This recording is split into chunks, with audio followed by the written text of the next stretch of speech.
رمضان کا مطلب کیا ہے؟ جلنا، جلنا۔ جلنے اور روزے کا کیا تعلق ہے کہ جب کوئی مومنہ روزہ رکھتے ہیں تو اللہ اس کے پچھلے گناہوں کو جلانا شروع کرتے ہیں۔ کس میں؟ اس کی بھوک کی آگ میں۔ دوسرا، پھر تیسرا، پھر چوتھا۔ جب آخری روزہ آتا ہے تو اس کے سارے گناہ جل کے راکھ ہو جاتے ہیں، وہ بالکل پاک ہو جاتا ہے۔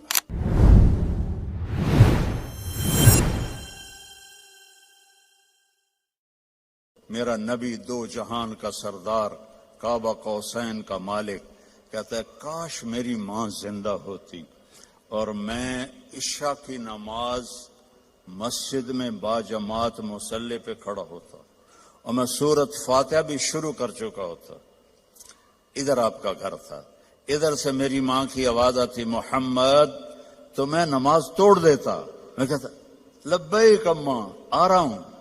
فرض نماز، نفل نہیں، فرض نماز میں توڑ دیتا۔ آپ نے حضرت عمر سے فرمایا تیرے دور میں ایک شخص آئے گا، اس کا نام ہوگا اویس، اس کا قبیلہ ہوگا عامر، اس کی شاخ ہوگی کرن۔ جب وہ آئے تو تو اور علی اس سے دعا کروانا۔ وہ کہنے گے یا رسول اللہ، وہ کیا کرتا ہے وہ جو ہم دعا کروائیں؟ تو اس نے ماں کی ایسی خدمت کی ہے کہ اللہ اس سے راضی ہو گیا ہے، اور وہ جس چیز کے لیے ہاتھ اٹھاتا ہے اللہ پورا کر دیتا ہے۔ تو حضرت عمر حج پر اعلان کرتے بھائی کوئی اویس، کوئی اویس۔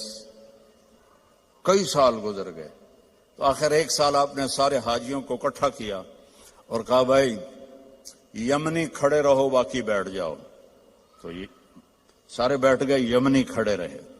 پھر آپ نے فرمایا عامر قبیلے والے کھڑے رہو باقی بیٹھ جاؤ۔ سارے بیٹھ گئے، تھوڑے سے کھڑے رہ گئے۔ پھر آپ نے فرمایا کرن کی شاخ والے کھڑے رہو باقی بیٹھ جاؤ۔ تو ایک آدمی کھڑا ہوا۔ آپ نے فرمایا تم کرنی ہو؟ کچھ اویس کو جانتے ہو؟ ہاں۔ تمہارا کیا لگتا ہے؟ کہ میرا بھتیجا ہے، سگا بھتیجا ہے، پر وہ تو ہلا ہوا ہے، کریک ہے، آپ اس کا کیوں پوچھ رہے ہیں؟ تو حضرت عمر کی آنکھوں میں آنسو آ گئے۔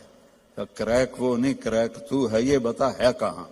کہا ہم نے اس کو اونٹ چرانے کے لیے بھیجا ہے عرفات کی طرف۔ تو آپ نے حضرت علی کو ساتھ لیا اور بھاگم بھاگ اونٹ پر عرفات پہنچے تو دیکھا ایک درمیانے، آپ نے یہ بھی فرمایا اس کا قد ہوگا درمیانہ، اس کا رنگ ہوگا سیاہ، اس کو ہوئی ہوگی وہ برس کی بیماری جو کالا چٹا آدمی ہو جاتا ہے، وہ ٹھیک ہو گئی ہے، لیکن کمر پہ ابھی بھی ایک سفید داغ ہے اس کا۔ اتنی نشانیاں بتائیں۔ تو جب یہ دونوں حضرات پہنچے تو دیکھا تو وہ اویس ایک درخت کے نیچے نماز پڑھ رہے تھے اور اونٹ چر رہے تھے۔ یہ دونوں بیٹھ گئے پاس۔ اب یہ جب انہوں نے اویس کرنے نے دیکھ لیا بھئی دو آدمی ہیں، تو انہوں نے نماز اپنی شارٹ کر دی اور سلام پھیرا۔ تو حضرت عمر نے پوچھا کون ہو؟ کہنے لگے مزدور ہوں، مزدوری کرتا ہوں۔ کہ تمہارا نام کیا ہے؟ کہا اللہ کا بندہ ہوں۔ آپ نے فرمایا بھائی جو نام تیری ماں نے رکھا ہے وہ کیا ہے؟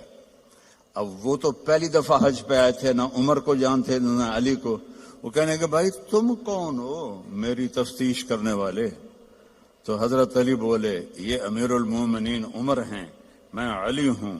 پھر وہ کانپنے لگے، حضور مجھ سے گستاخی ہو گئی، میں نے پہلے آپ کو کبھی دیکھا نہیں، مجھے معاف کر دیں۔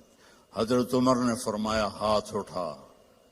کہنے کہ میں آپ کے لیے، آپ میرے لیے ہاتھ اٹھائیں؟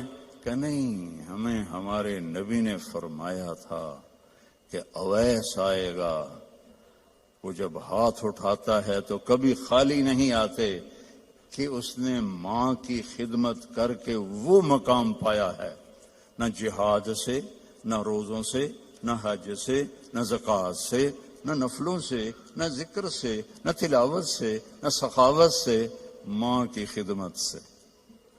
اور ایک اور حدیث سناتا ہوں جب جنتی جنت میں جائیں گے نا اور جنت کے دروازے کے قریب ہوں گے تو اللہ تعالیٰ فرمائے گا سارے چلے جاؤ، اویس کو روک دو، تو وہ گھبرا جائیں گے، تو کہیں گے یا اللہ مجھے کیوں روکا ہے؟ ماؤں کی قدر کر لو اگر زندہ ہیں، مر گئی ہیں تو ان کی قبر پہ جایا کرو، باپ زندہ ہیں تو قدر کر لو، مر گئے تو ان کی قبر پہ جایا کرو۔ تو اللہ فرمائیں گے اویس پیچھے دیکھو، جو پیچھے دیکھیں گے تو جہنم کے لوگ ایمان والے جو جہنم میں ہیں، تو اللہ تعالیٰ فرمائیں گے اپنی انگلی کو پھیرتا جا، جدھر جدھر تیری انگلی پھرے گی تیرے تو فیل سب کو جنت میں ڈال دوں گا جو تو نے ماں کی خدمت کی۔ نوجوان لڑکے لڑکیوں سے کہتا ہوں اپنی ماؤں کی قدر کرو، اپنے والدین کی قدر کرو۔ خاوند اور بیوی سے کہتا ہوں ایک دوسرے کو عزت دو، چپ رہنا سیکھو۔ اگر میں گرم ہوتا ہوں تو بیوی چپ ہو جائے، بیوی گرم ہوتی ہے تو میں چپ ہو جاؤں، تھوڑی دیر میں محبت قائم ہو جائے گی۔ اور خاوند اور بیوی کبھی لڑ بھی پڑیں اور پھر خود ہی صلح کر لیں تو اللہ ان کے پچھلے سارے گناہ معاف کر دیتا ہے۔ یہ اتنا بڑا رشتہ ہے۔ تو یہ ایک خوبصورت زندگی ہے، اس میں عبادات اتنی ہیں اور معاشرت اتنی ہے۔ بولنا کیسے ہے، صبر کیسے کرنا ہے، معاف کیسے کرنا ہے، درگزر کیسے کرنا ہے، اپنے آپ کو کیسے جھکانا ہے۔ تو میرے بھائی بہنوں، اللہ کی قسم زندگی کا حسن نہ بڑے گھر میں ہے، نہ بڑی گاڑی میں ہے، نہ زیورات میں ہے، نہ بڑے عہدوں میں ہے۔ زندگی کا حسن نبی کی زندگی کو اپنانے میں ہے، کیونکہ زندگی اندر ہے، باہر نہیں ہے، اندر ہے۔ اندر میں نہ گاڑی، نہ رولز رائس جاتی ہے، نہ سزوکی جاتی ہے۔ اندر میں نہ ہیرا جاتا ہے، نہ موتی جاتا ہے۔ اندر میں تو محبت جاتی ہے، سلوک جاتا ہے، وہ زندگی کو پانی دیتا ہے۔ تو اس کے ارادے کرو، جو آپس میں لڑے ہوئے ہیں سب صلح کر کے اٹھو، معاف کر کے اٹھو۔ بھائی بہن لڑے ہوئے ہیں، مجھے بھی پاکستان سے فون آیا ایک بچی کا، وہ حسب حال میں کام کرتی تھی، ناجیہ بیگ، اس کا مجھے فون آیا کہ جی میرا بھائی مجھ سے ناراض ہوا ہے اور اس نے میرا نمبر بھی بلاک کر دیا ہے اور مجھے اپنی ماں سے بھی نہیں ملنے دیتا، میری ماں بیمار ہے، آپ سے دعا کروانا چاہتی ہوں۔ کہ ماں سے بھی کوئی روکتا ہے، سگا بھائی ہو کر روک رہا ہے۔ بس تو یہ بد اخلاقی یہاں تک چلی جاتی ہے کہ دل پتھر بن جاتے ہیں۔ تو یہ بہت بڑا میں آپ کو پیغام دے کے جا رہا ہوں۔ 5 نمازیں، اور عورتوں کو تو 10 دن ویسے ہی معاف ہے نمازیں، نماز، روزہ، زکوٰۃ، حج، پیسے والے۔ باقی کیا کرنا ہے؟ اپنے نبی کی زندگی پڑھو، اللہ کے واسطے پڑھو پڑھو پڑھو، قرآن پڑھو، قرآن پڑھو، اور معاف کرنا سیکھ لو، ہونٹ سینا سیکھ لو۔ آپ سے زیادہ خوشحال کسی کی زندگی نہیں ہوگی۔ تو سارے بہن بھائی ارادہ کرتے ہو نا انشاءاللہ؟ اور ان نوجوانوں سے، مردوں سے کہتا ہوں کہ ایک ویکنڈ آپ تبلیغ میں لگا لیا کریں، اس سے آپ کو بہت فائدہ ہوگا۔ آگے رمضان قریب آ رہا ہے، بخشش کا مہینہ ہے۔ رمضان سال کے 12 مہینوں کے نام عربوں نے رکھے، 11، اور 12واں مہینہ رمضان کا نام اللہ نے رکھا، شہر رمضان، جو قرآن میں آتا ہے۔ رمضان کا مطلب کیا ہے؟ جلنا، جلنا۔ اور جلنے اور روزے کا کیا تعلق ہے؟ کہ جب کوئی مومنہ روزہ رکھتے ہیں تو اللہ اس کے پچھلے گناہوں کو جلانا شروع کرتے ہیں۔ کس میں؟ اس کی بھوک کی آگ میں۔ دوسرا، پھر تیسرا، پھر چوتھا، جب آخری روزہ آتا ہے تو اس کے سارے گناہ جل کے راکھ ہو جاتے ہیں، وہ بالکل پاک ہو جاتا ہے۔ اور شب قدر اگر اللہ دے دے، 5 راتیں تو ہیں، ایک تو ضرور ہوگی نا، وہ جاگ لیں تو 80 سال سے زیادہ کی بندگی کا اجر ہوگا۔ اور 4 آدمی ان کا کوئی عمل قبول نہیں ہوتا رمضان میں، ایک ماں باپ کا نافرمان، ایک مستقل شراب پینے والا، شراب کا عادی، ایک رشتہ داروں سے لڑنے والا، ایک کسی کے لیے دل میں نفرت رکھنے والا۔ یہ 4 محروم ہو جائیں گے، باقی سب کی بخشش ہو جائے گی۔ شب قدر میں کوئی جاگ رہا ہے یا سو رہا ہے، سب کی بخشش اللہ کر دیتا ہے سوائے 4 کے۔ ماں باپ کو تنگ کرنے والا،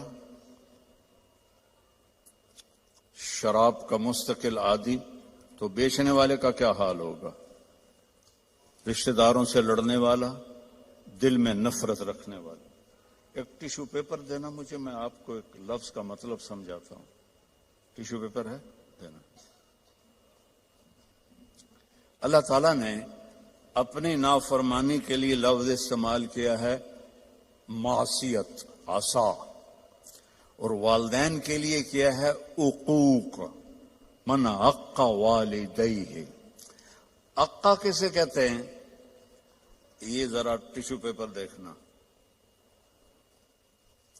عقا، اس کا بعد میں مطلب بتاؤں گا۔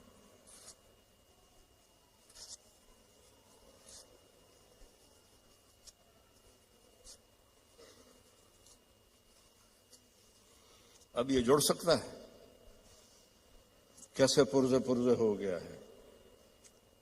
جو والدین کو اتنا تنگ کرے کہ ان کا دل ایسے پرزے پرزے ہو جائے۔ عقا کا لفظ اپنے لیے اللہ نے کہا ہے نافرمانی، اور والدین کے لیے کہا ہے دل کو چیر کے رکھ دینا، دل کو چیر کے رکھ دینا۔ اللہ کے واسطے اپنی ماؤں کی زندگی کو غنیمت جانو، اپنے باپ کی زندگی کو غنیمت جانو، ان کی کڑوی بھی سہ لو، ان کی میٹھی بھی سہ لو، تو آپ کے لیے جنت کا راستہ اللہ آسان کر دے گا۔ ایک آخری حدیث سناتا ہوں، پہلے سنائی تھی، جو باوضو رہے گا اللہ اس کا رزق بڑھائے گا۔ اب آخر میں حدیث یاد آ گیا، آپ نے فرمایا جو یہ چاہے اس کی زندگی لمبی ہو، کون نہیں چاہتا؟ 80 سال والا بھی کہہ رہا تھا دعا کرو اللہ حیاتی دے وے، پترا کرے دن بابا بس بھی کر اگاں جا، وہ پھر بھی کہتا ہے دعا کرو اللہ زندگی دے، صحت والی دے۔ ٹھیک ہے، کون نہیں چاہتا؟ جو یہ چاہے اس کی زندگی لمبی ہو اور اس کا رزق بڑھ جائے اور مرنے کے بعد اس کا نام بھی زندہ رہے، ماں باپ کی خدمت کرے اور رشتہ داروں سے اچھا سلوک کرے۔ یہ وہ ٹپس ہیں جو میں آپ کو اپنے نبی کی زندگی سے نکال کے دے کے جا رہا ہوں۔ احباب جمع ہے میر، حال دل کہہ لے، پھر التفات دلے دوستاں رہے نہ رہے۔ میرے ذمہ تو تھا کہ دیانتداری کے ساتھ آپ کو میں اللہ اس کے رسول کی زندگی کے وہ اصول بتا دوں جس سے آپ خوشحال زندگی گزار سکتے ہیں۔ آگے آپ کی مرضی ہے تو سارے بھائی بہن اس کی نیت کرو، آپس میں کوئی لڑے ہوئے ہو صلح کر لو، معاف کر دو۔ بھائی بہن لڑے ہوئے ہیں، میاں بیوی لڑے ہوئے ہیں، میاں بیوی لڑ کے صلح کریں تو اللہ ان کے پچھلے گناہ معاف کر دیتے۔ کیا کروں، مجھے باتیں یاد آتی ہیں، ادھر گھڑی کو دیکھتا ہوں تو شیطان روزانہ اپنی اسمبلی لگاتا ہے سمندر پر، ٹھیک ہے، اپنے سارے ایم پی ایز کو اکٹھا کرتا ہے، ان سے پوچھتا ہے ہاں بھائی کیا کر کے آئے ہو؟ ویسے بیٹھا تھا، ایک کہتا ہے سر میں نے زنا کروایا، کہتا ہے دیکھ رہے ہو مجھے؟ دوسرا کہتا ہے میں نے چوری کروائی، شیطان کہتا ہے تیسرا کہتا ہے میں نے شراب پلائی. ایسے وہ گناہ گناتے ہیں اور وہ صرف اتنا رسپانس دیتا ہے. پیچھے ایک خبیث لنگڑا شیطان کھڑا ہوتا ہے کولا، کہتا ہے حضور میں نے میاں بیوی کو لڑایا. تو وہ یہاں سے یوں جمپ لگاتا ہے، وہ شاباش میرے بیٹے کام تو کر کے آیا، آجا آگے آجا. اس کو جفا ڈالتا ہے، اپنے تخت پہ ساتھ بٹھاتا ہے، کہتا پاگلو، اس شرابی کی شراب اس کی ذات تک، زانی کا زنا اس کی ذات تک، چور کی چوری اس کی ذات تک. میاں بیوی کی لڑائی دو خاندانوں کو آگ لگا دیتی ہے. کام ہے یہ کرنے کا. شیطان اس پہ خوش ہوتا ہے، اللہ اس پہ ناراض ہوتا ہے. اللہ کو سب سے زیادہ خوشی ہوتی ہے جب خاوند اور بیوی صلح کر لیں. اتنا خوش ہوتا ہے کہ ان کے پچھلے گناہ معاف کر دیتے. تو میری گزارش ہے، باقی ہم انسان ہیں، پرزہ نہیں ہے کہ فٹ ہو جائیں گے. اونچ نیچ تو ہو جائے گی، جب ہو جائے تو معافی مانگ لیں. ہو جائے تو معافی مانگنے میں شرم نہ کریں. میں کیسے معافی مانگوں؟ معافی مانگیں گے آپ کا سر بلند ہو جائے گا، آپ کی عزت بڑھ جائے گی، آپ کا مقام بڑھ جائے گا، معافی مانگنے والے کے سامنے بھی اور اللہ کے سامنے. اور ماشاءاللہ آپ نے یہاں فنڈ وغیرہ ہم غزہ کے لیے اکٹھا کر رہے ہیں. تو میں ایک حدیث سناتا ہوں. میرے نبی نے فرمایا سبق درہم 100,000 درہم، 1 پاؤنڈ کا ثواب خرچ کرنے کا 1,00,000 پاؤنڈ سے زیادہ ہو گیا. صحابہ حیران ہو گئے، یا رسول اللہ وہ کیسے ہو گیا؟ آپ نے کہا ایک آدمی کے پاس 2 پاؤنڈ، ایک کے پاس لاکھوں پاؤنڈ. لاکھوں والے نے 1,00,000 دیا تو اپنے پیسے کا کچھ حصہ دیا، 2 پاؤنڈ والے نے اپنا ہاف مال دے دیا. تو جب اللہ تولے گا نا قیامت کے دن تو اس 1 پاؤنڈ کا وزن 1,00,000 سے زیادہ ہوگا. تو اللہ کی راہ میں دینے میں تھوڑے کو تھوڑا نہ سمجھیں، اللہ بہت قدردان ہے. تھوڑے کو تھوڑا نہ سمجھیں، اللہ بہت قدردان ہے. درود شریف پڑھو.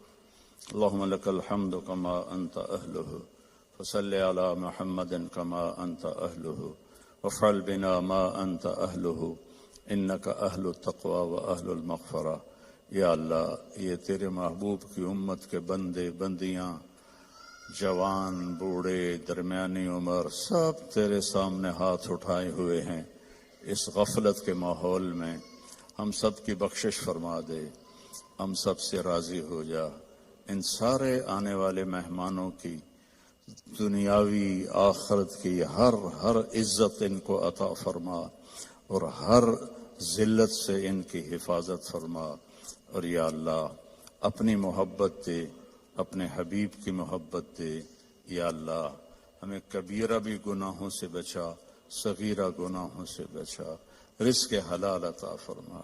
جو کوئی حرام کاروبار کر رہے ہیں انہیں توبہ کی توفیق دے اور انہیں رزق حلال کی طرف پھیر دے. یا اللہ ہماری یہاں نسلیں جو پیدا ہو رہی ہیں، پروان چڑھ رہی ہیں، ان کے ایمان کی حفاظت فرما، انہیں اسلام سے دور ہونے سے بچا. اور جو ہمارے بچے بچیاں اسلام سے نکل گئے وہ ہمیں واپس لوٹا دے. یا اللہ وہ ہمیں واپس لوٹا دے. یا اللہ جو آپس میں روٹھے ہوئے ہیں انہیں منا دے، جو بچھڑے ہوئے ہیں انہیں ملا دے، جو تنگ دست ہیں ان کی تنگی دور فرما، جو مقروض ہیں ان کے قرض ادا فرما، جو بیمار ہیں ان کو شفائے کامل عطا فرما. ان کے بچے بچیاں جوان ہیں اور رشتے نہیں مل رہے ان کو نیک رشتے نصیب فرما. کہ بچیوں کے نصیب اچھے فرما، بچوں کے نصیب اچھے فرما، محبتیں پروان چڑھا. یا اللہ فرقہ واریت سے بچا، ہمیں امت بن کے چلنے کی توفیق دے. فرقہ واریت سے ہمیں دور کر دے اور جو اس کو بھڑکائے اس کو بھی توبہ کی توفیق عطا فرما. ہمیں امت بنا، ہمیں مسلم بنا، ہمیں مومن بنا، ہمیں امت حبیب بنا. اس کے علاوہ ہمارا کوئی بھی تعارف نہ ہو، اس کے علاوہ ہمارا کوئی لیبل نہ ہو. تو نے خود قرآن میں کہا ہوا سماکم المسلمین، تو نے ہمارا نام مسلم رکھا، ہمیں اسلام پہ پکا فرما۔ جو یہاں تیرے بارگاہ میں پہنچ گئے مرد عورت، ان کی قبروں کو ٹھنڈا فرما، ان کے درجات کو بلند فرما۔ جب ہمارے جانے کا وقت آئے ایمان پہ خاتمہ نصیب فرما، ایمان پہ خاتمہ نصیب فرما۔ اس سارے مجمع میں مستورات مرد اپنے دلوں میں بہت کچھ تو سے مانگنے کے لیے آہیں بھرتے ہیں، تو سب کی سنتا ہے۔ ان کی آہوں کو قبول فرما اور ان کی مرادوں کو پورا فرما، ان کی مرادوں کو پورا فرما۔ اور یا اللہ ہماری سلام فاؤنڈیشن اور MTJ فاؤنڈیشن، اس کی خدمت کو قبول فرما، اس میں برکت عطا فرما، اس میں کام کرنے والوں کو بابرکت بنا۔ یا اللہ تیری عزت کی قسم، تیرے بندوں کی مدد کے لیے ہاتھ پھیلایا ہے، ہمیں اس میں دیانتداری نصیب فرما، ہمیں اس میں دیانتداری نصیب فرما، اور ان دکھی بندوں کی فریاد تک پہنچنے کی ہمیں توفیق عطا فرما، اور ان سب آنے والے بہن بھائیوں کو اپنے خزانوں سے بہترین جزائے خیر عطا فرما، اور جنہوں نے یہ سارا پروگرام ارینج کیا ان کو بھی یا اللہ اپنے خزانوں سے عزتیں کامیابیاں نصیب فرما۔ صلی اللہ تعالی نبی الکریم، آمین۔